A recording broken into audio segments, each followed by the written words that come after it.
Sir Handel stayed shut up for several days. But one market day, Peter Sam could not work.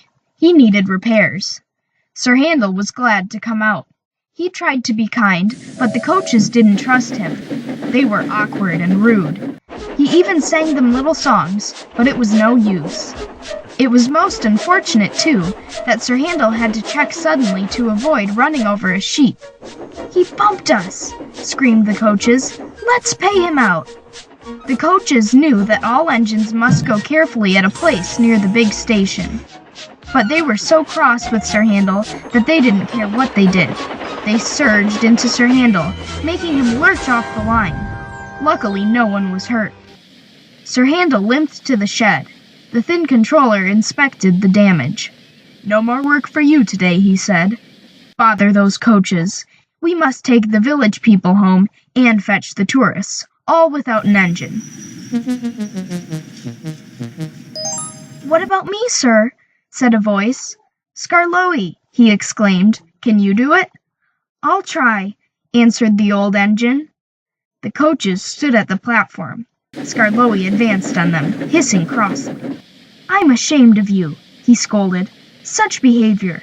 You might have hurt your passengers. On market day, too."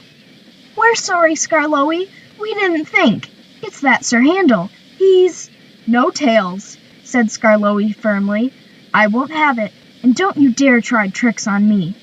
"No, Skarloey, of course not, Skarloey," quavered the coaches meekly. Skarloey might be old and have dirty paint, but he was certainly an engine who would stand no nonsense.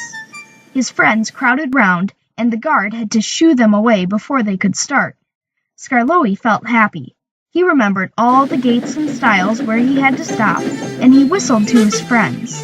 The sun shone, the rails were dry. "This is lovely," he thought.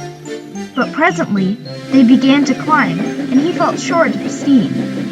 "Bother my tubes," he panted. "Take your time, old boy," soothed his driver. I'll manage," he wheezed, and pausing for breath at the stations, he gallantly struggled along. After a rest at the top station, Skarloey was ready to start. "It'll be better downhill," he thought. The coaches ran nicely, but he soon began to feel tired again. His springs were weak, and the rail joints jarred his wheels. Then, with a crack, a front spring broke, and he stopped.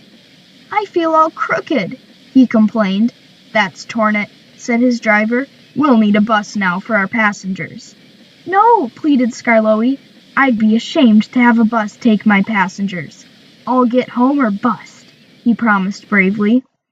The thin controller looked at his watch and paced the platform. James and his train waited impatiently, too. They heard a hoarse then, groaning, clanging, and clanking, Skarloey crept into sight. He was tilted to one side and making fearful noises, but he plodded bravely on. I'll do it! He gasped between the clanks and groans. I've done it! And he sighed thankfully as the train stopped where James was waiting. James said nothing. He waited for his passengers and then respectfully puffed away. "You were right, sir," said Skarloey to the owner that evening. "Old engines can't pull trains like young ones." The owner smiled. "They can if they're mended, Old Faithful," he said, "and that's what will happen to you. You deserve it." "Oh, sir," said Skarloey happily.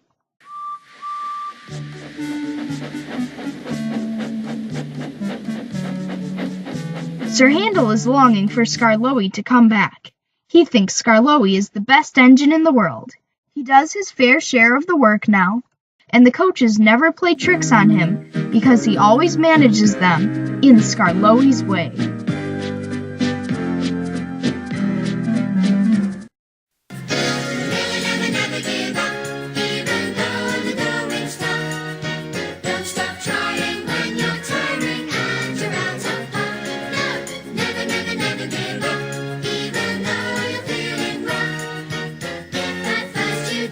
Succeed.